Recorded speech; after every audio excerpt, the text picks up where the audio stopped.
Bonjour, vidéo T004E, c'est un E, toujours dans le système Rolleiflex, et cette fois-ci on va parler des objectifs. Alors, les objectifs, toujours dans la série SLX HI8, HI6, HI6,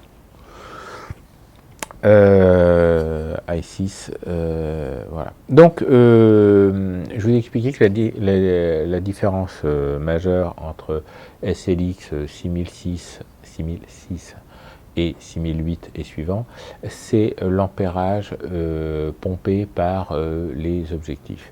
Donc les objectifs et tout le système et tout ce système-là, c'est pour ça que j'ai effacé les autres pour ne pas embrouiller, utilisent des systèmes à électroaimant, ce qu'on appelle des moteurs linéaires ou des moteurs linéaires, et puis quelques moteurs rotatifs dans certains dos comme le 4560.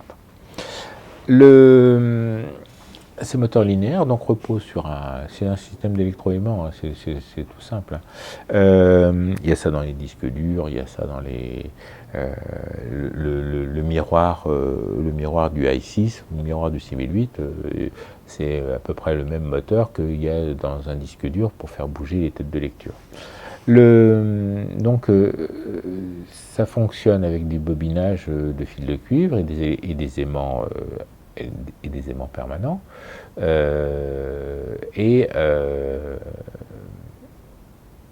Le seul moyen d'augmenter la patate du système, c'est soit d'augmenter l'ampérage, soit c'est d'augmenter la puissance magnétique des aimants.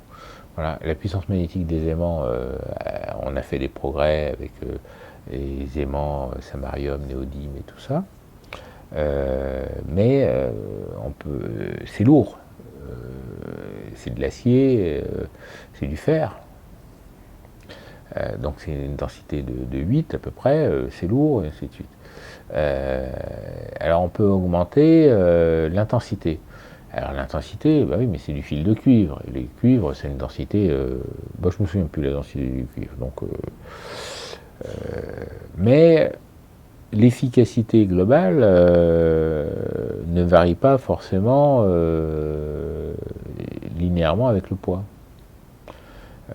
Parce que on rajoute un tout petit peu de section au fil et on peut tout de suite doubler l'ampérage et choses comme ça parce que ça varie avec la section et choses comme ça. Donc c'est pas forcément linéaire et on peut plus facilement augmenter la patate d'un système électroaimant en jouant sur l'ampérage qu'en jouant sur les capacités magnétiques environnantes, que ce soit l'aimant dans lequel se déplace la bobine et l'entrefer. Voilà. Et donc la grosse différence entre ces trois générations, c'est l'ampérage qui passe dans les bobines, notamment de l'obturateur. Donc dans l'objectif, il y a l'obturateur qui est commandé par électroaimant, il y a le diaphragme qui est commandé par électroaimant, il y a le système miroir dans le boîtier, donc le miroir, et le clapet,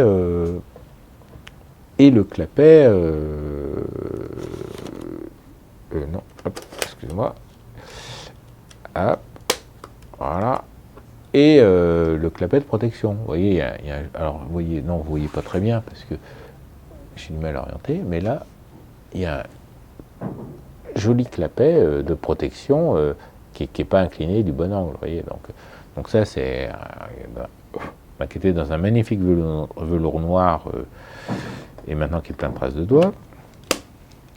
Je te vois, toi, Courbevoie, derrière ton Macintosh qui rigole.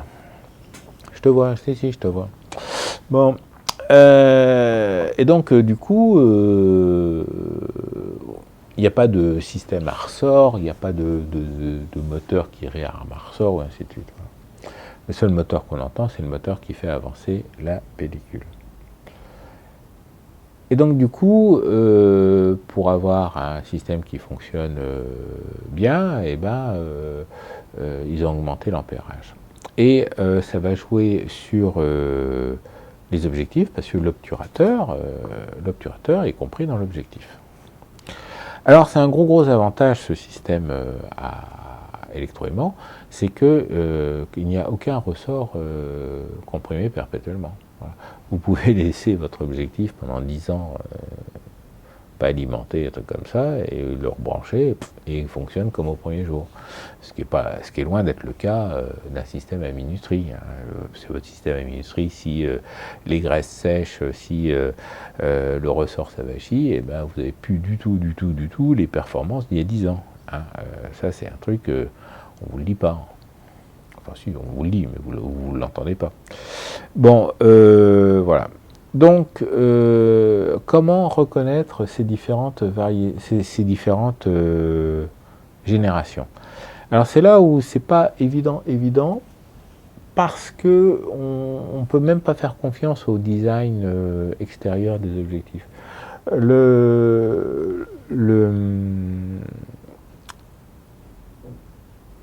Il y a eu des évolutions dans le design des objectifs, mais il y a eu des objectifs postérieurs qui ont utilisé des bagues antérieures. Voilà. Alors, comme je vous dis, Rolleiflex a eu quelques moments de solitude financière à certains moments, et donc du coup, ils ont des fois réemployé des designs anciens, parce qu'il doit y avoir des stocks de pièces, et alors, ça fera toujours ça d'économiser. Je ne suis pas spécialiste de l'histoire de Rolleiflex. Il y a une grosse différence, c'est le passage à l'échelon PQ. PQ pour Professional Quality. Et PQS pour Professional Quality Speed. Les PQS vont jusqu'au 1 millième de seconde. Certains PQS vont jusqu'à 1 millième de seconde. Et pas tous. Pas tous. Et où certains PQ sont en fait des PQS. Voilà. Parce que je m'explique. Le problème qu'a eu Hasselblad, c'est qu'ils ont utilisé une taille d'obturateur. L'obturateur central, je peux vous le montrer là-dessus, l'obturateur central est une saloperie qui se met entre les lentilles. Et toute la mécanique est dimensionnée par rapport au diamètre du trou de lumière qu'on veut faire passer dedans, et donc par rapport à la taille des pales métalliques que l'on va mettre dedans. Et chez Hasselblad, il y a plusieurs obturateurs différents, à cause des différentes gravures de bagues de diaphragme, mais il n'y a qu'un seul diamètre. Il n'y a qu'un seul diamètre d'obturateur, c'est une taille 0, ce qu'on appelle la taille 0 dans la progression. Donc là, les obturateurs vont du double 0, je crois même qu'il y a du triple 0, mais je ne suis pas sûr. Ça va de double 0 jusqu'à 5, taille 5, taille 6. Il y a eu aussi des tailles 6, je crois. Voilà. En fait, c'est une échelle ouverte. Hein. On pourrait faire des obturateurs de grand diamètre. Moi-même, dans mon boulot, j'ai fait un obturateur pour une pupille de 250 mm. Voilà. Donc, ouais, un trou comme ça. Fait un obturateur. Moi, je l'ai dessiné. C'est en cours de fabrication. On verra si ça explose ou pas. Enfin, voilà. Bon. Et donc, chez Hasselblad, il n'y a qu'une seule taille. Et le diamètre du trou, du temps des obturateurs mécaniques, pilotait aussi la vitesse maximum. C'est pour ça que, bon, chez Hasselblad, on va avoir 1/500e de seconde, donc c'est pour ça qu'on peut dire qu'on a une taille 0, parce que la taille 0 est la taille la plus grande qui va jusqu'au 1/500e de seconde. Le double 0 va jusqu'à 1/500e de seconde. Voilà. Mais par exemple, celui-là, qui est une taille double 0, est limité à 1/300e de seconde. Voilà, est limité à 1/300e de seconde. Je vais tenter le nouveau truc. Alors, hop, hop, hop. Ah, donc c'est marqué 1/300e de seconde sur la couronne, là. Voilà. Voilà. Bon, j'espère qu'on le verra. Et donc,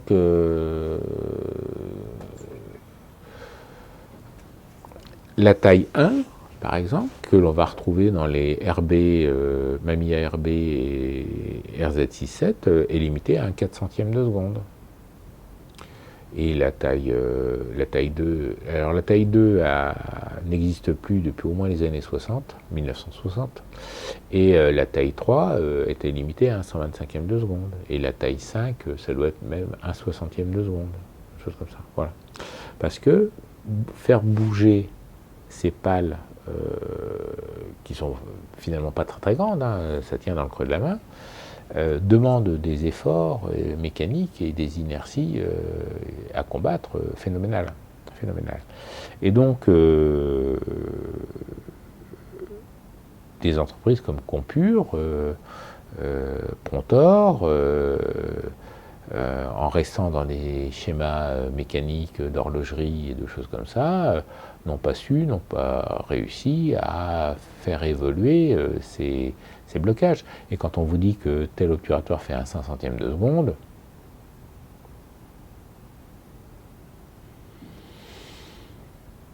ça tend vers un 500e de seconde. Hein. Il n'y a pas de marge. Il n'y a pas de... Voilà. Et si le ressort est un peu avachi, ou la graisse est un peu fatiguée, ou les pièces un peu... c'est plutôt un 400e de seconde ou un 300e de seconde que vous avez au lieu d'un 500e de seconde. C'est presque un diaphragme dans la vue. C'est presque un diaphragme dans la vue. Donc Rolleiflex a repris le problème à la base et avec le SLX a développé des systèmes d'obturateurs à électroaimant. Alors, c'est pas tombé dans l'oreille d'un sourd, quand ils ont bouffé la grenouille, et ben on a vu apparaître chez Schneider pour phase 1 des objectifs à obturateurs électromagnétiques sur les phase 1. Voilà. Donc je ne sais pas s'ils ont payé le brevet, mais enfin ils s'en sont inspirés à mon avis. Voilà. Et donc du coup, dans l'objectif, alors d'après ce que j'ai compris, hein, parce que moi je n'en ai jamais démonté, j'ai jamais regardé tout ça, pour ce genre de choses, moi je confie à des professionnels, hein, je me fais pas chier avec ça, ça sert à rien de bousiller un truc quand on sait pas, si on sait pas, et puis oui je vais démonter, il n'y a rien à l'intérieur, c'est des fils, un solénoïde, un électroaimant, et puis basta, hein, il y a un petit circuit, des choses comme ça. Donc un fil qui se dessoude, un fil qui se casse, oui, je peux réparer ça, mais si c'est le microprocesseur qui est mort, si c'est la piste qui ne va pas, si j'ai pas la pièce, le truc il est mort, quoi. Donc je confie ça à des professionnels. Donc dans les objectifs, grosso modo, il n'y a rien sauf des bobines. Et donc quand vous branchez l'objectif sur un boîtier, et c'est l'objectif qui va piloter, qui va faire l'appel de courant. Voilà. Et c'est lui qui va consommer, et tout comme ça. Et donc c'est vraiment quelque chose à prendre au sérieux sur ce système-là. Quand je dis qu'il ne faut pas mélanger les générations, parce que ça va passer à travers les circuits des boîtiers. Et si vous mettez un 10 ampères sur un SLX, c'est sûr, le SLX il n'aime pas. Hein. Il va peut-être supporter un déclenchement, deux déclenchements, une dizaine, mais pas une cinquantaine. Voilà. Donc vous allez acheter l'objectif, si ça marche, il a dit des conneries, j'ai pas du tout, ça marche, et puis voilà. Et puis, au bout de la troisième pellicule, votre truc s'arrête, fume, ou je sais pas trop quoi, et puis vous dites oui. Et là, SLX, vous en rachetez un autre. Remarquez, vous en rachetez un autre. Hein. Voilà. Achetez les objectifs, n'achetez pas les boîtiers. Les boîtiers viennent avec les objectifs, il n'y a pas de souci. Voilà. C'est comme ça que je me suis retrouvé avec, je sais pas, acheté 7 6008. Hein. J'en ai acheté 2,5. Voilà. J'ai acheté le premier, j'ai acheté l'intégrale pour utiliser le 4560 et le deuxième intégral parce qu'il était vraiment pas cher, donc j'ai mis une annonce sur eBay, j'ai mis une enchère sur eBay puis j'ai gagné. Voilà. L'enchère, je l'ai pas mis cher, hein. J'ai pas mis cher. Voilà. Ça me faisait chier de voir un intégral partir à ce prix-là. Bon,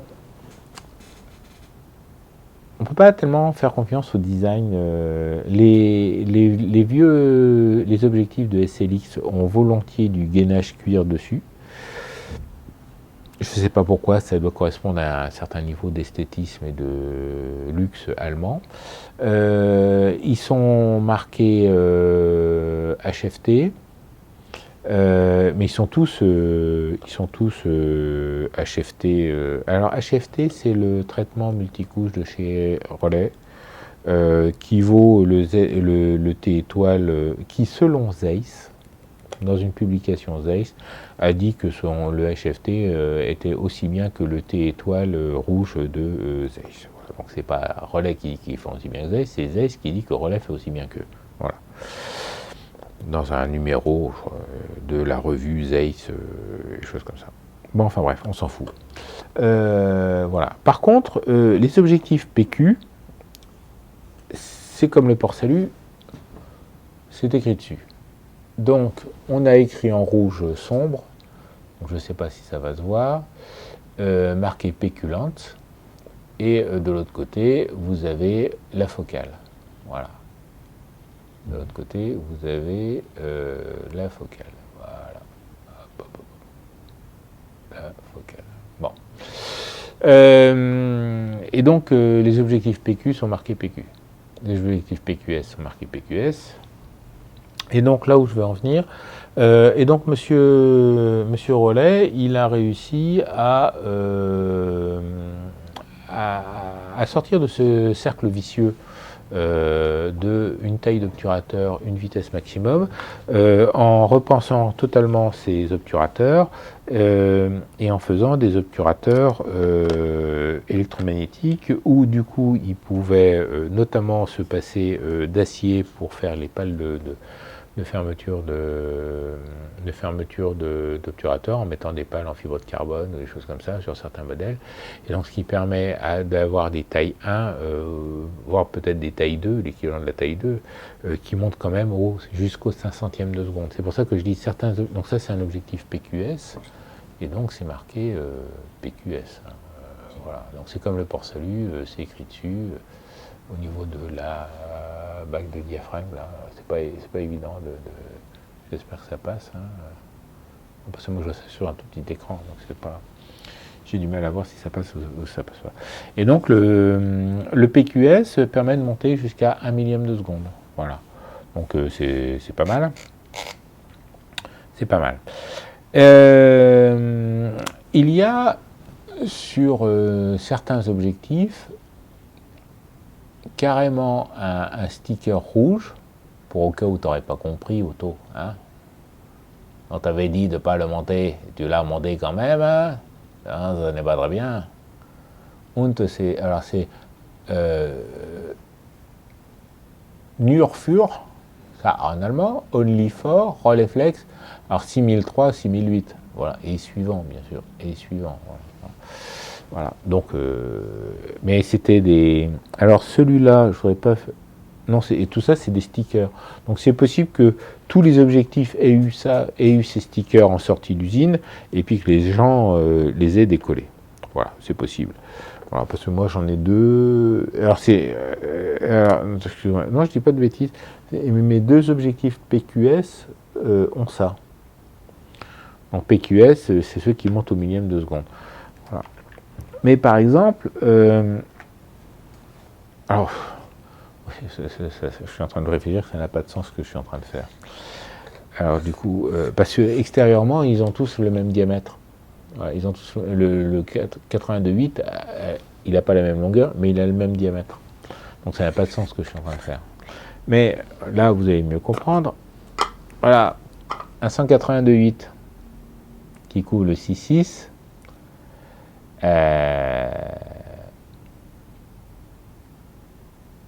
Dans le sud-ouest, on dirait, c'est pas un truc de tafiole. Ils sont dans le sud-ouest. Pas tous, il y en a à Courbevoie aussi. Bon, et ben ça c'est pas une taille 1, hein. Ça c'est pas une taille 0, l'obturateur. Hein. Et ça monte au 500e, de seconde quand même, voilà. Donc voilà, donc ce que j'ai retenu d'une discussion avec Gérard Métro sur le sujet, c'est sur du 6008, tu mets du PQ, du PQS, et en dessous, tu oublies. Ça n'est pas bien, on ne mélange pas les générations. Voilà, donc avec le PQ, eh ben, c'est comme le port-salut, c'est écrit dessus, il n'y a pas de souci, on n'est pas emmerdé, des choses comme ça. Et donc moi j'ai un objectif, alors je ne l'ai pas là, j'ai un 82.8 planar, qui a les bagues de diaphragme anciennes, guillochées, alors qu'il est marqué PQ. Voilà.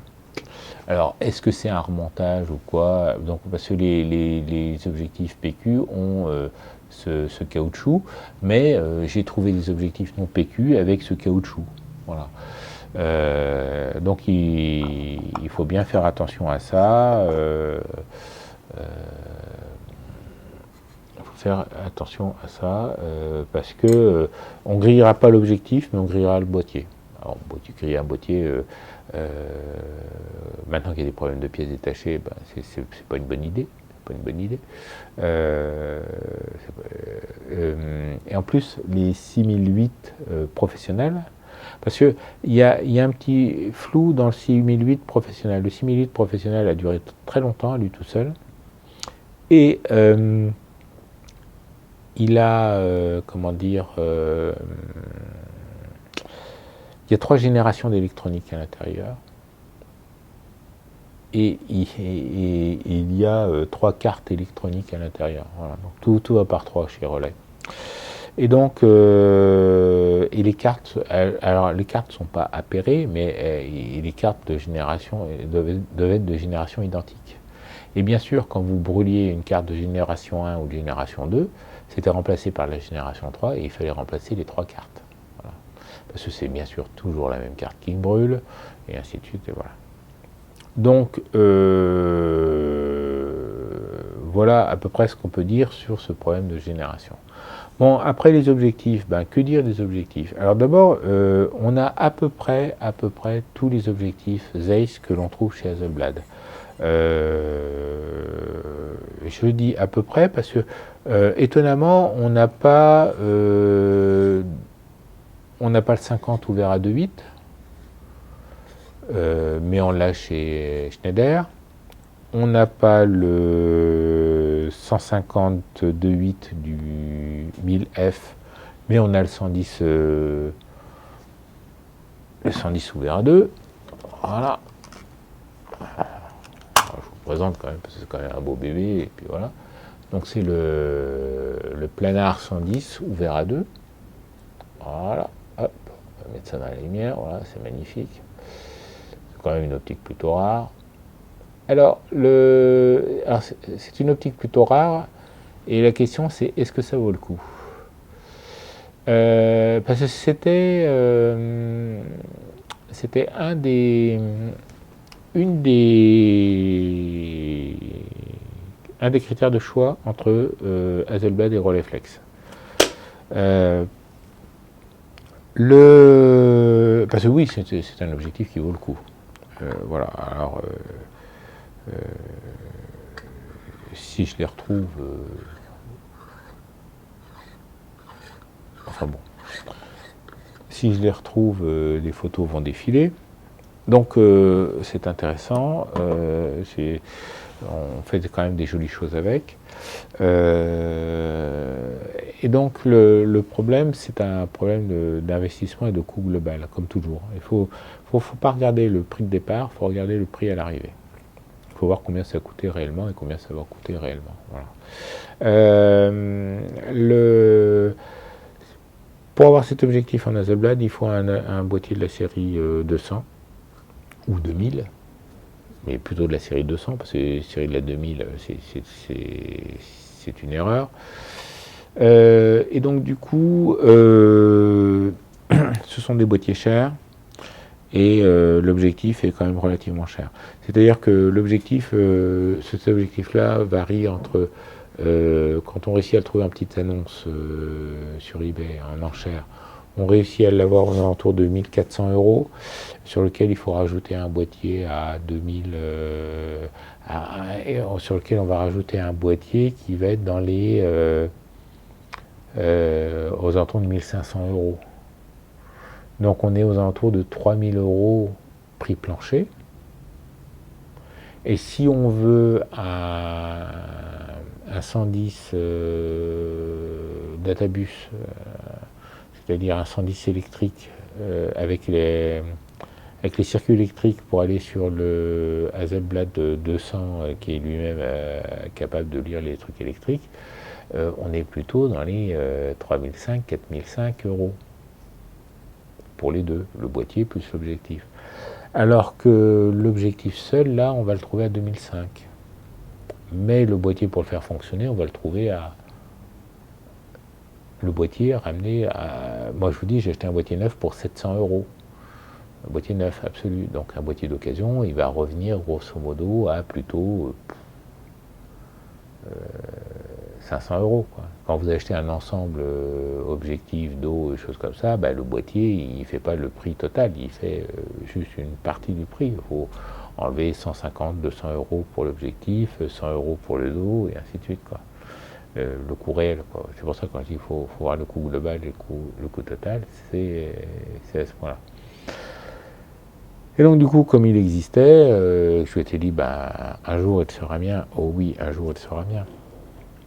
Eh bien, j'ai pris plutôt le parti de partir chez Rolleiflex plutôt que chez Hasselblad à cette époque-là. Donc on va trouver aussi les objectifs très très modernes. Alors du coup, l'inconvénient de cette incompatibilité entre les SLX et les choses comme ça, c'est que les objectifs Zeiss de la génération du SLX, qui peuvent être intéressants, comme le Distingon 4 de 40, n'existent qu'en version SLX. Et donc je ne peux pas les utiliser. Alors il paraît-il que je peux les utiliser, mais c'est pas conseillé non plus. Voilà, c'est pas conseillé non plus. Je ne sais pas pourquoi, mais grosso modo, voilà, faut pas mélanger les générations. Mais on va trouver aussi, bien sûr, tous les objectifs dernière génération de chez Zeiss. Donc là, par exemple, là, on a le 50, voilà, c'est le 50 FLE. C'est le 50 FLE. Voilà. Et le 50 FLE, bah, paradoxalement, il va être moins cher chez Rolleiflex que chez Hasselblad. Voilà. Et pareil, on va trouver le 40 FLE. 40 FLE Zeiss, voilà, voilà, à éléments flottants. Donc,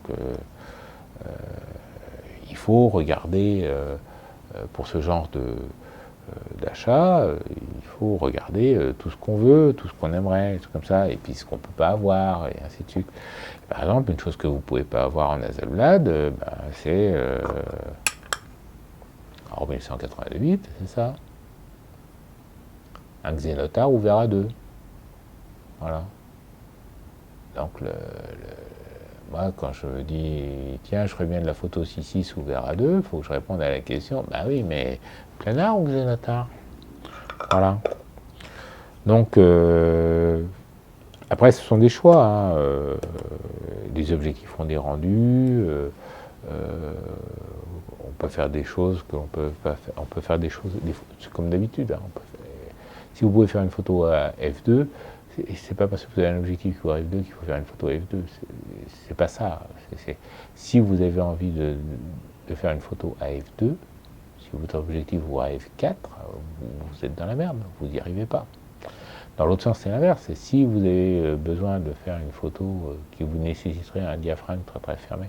Enfin, je dis, l'inverse, c'est faux ce que je dis. Parce que si vous avez besoin d'une profondeur de champ qui vous nécessite f64 et que votre objectif ne va pas jusqu'à f64 ou f22 et que votre objectif s'arrête à f16, vous êtes dans la merde tout pareil. Vous voyez ce que je veux dire?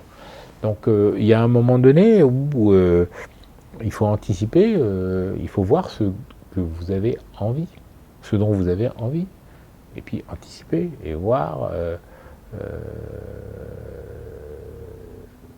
jusqu'où dans les finances vous êtes prêt à aller. Voilà, voilà. Et puis donc on va retrouver on va retrouver, alors on n'a pas le 52.8 Zeiss, mais on a le 52.8 Super Angulon. On a le 150 Sonar et on a le 150 Telexenar. On a, enfin voilà. Donc on a le choix entre deux marques. On a le choix entre deux marques. On a le choix entre deux choses. Voilà. Celui-là. Voilà. T'as le 90 Schneider. Voilà, macro Schneider. Voilà. Un objectif macro de quelqu'un qui a été calculé par un ingénieur qui ne fait pas de macro. Voilà. Mais par contre, qui est très très bon. Il est très très bon, mais alors je vais faire attention. Vous voyez, on peut rentrer tout ça de doigt dans le. Et ils vendaient par soleil quand même pour aller au bout. Hein. C'est complètement con. Mais bon, voilà, bon. Alors ça en portrait, c'est une tuerie quoi. C'est une tuerie. Et puis par contre, pour la macro, c'est sympa. Ça descend en rapport 1,5, quoi. Voilà. Ça descend en rapport 1,5. Mais bon, la lentille est tellement profonde qu'on ne peut pas mettre d'éclairage, quoi. C'est un peu la merde, quoi. C'est pour ça que je dis que c'était fait par quelqu'un. L'ingénieur ne faisait pas de macro. Le mec qui a dessiné ça, il faisait pas de macro. Il sait pas ce que c'est. Mais le mec qui calculait l'objectif, lui, oui. Enfin voilà. Bon. Ceci va conclure la vidéo 4E sur les objectifs en disant ah oui, alors si non, j'ai le temps. Quel est alors il y a une oui, non, j'en parlerai dans les accessoires. Donc ceci conclut la vidéo 4E sur les objectifs du système relais SLX à i6. Comme d'habitude, hein, soyez éco pour essayer de comprendre, optimiser et faites des images. Au revoir.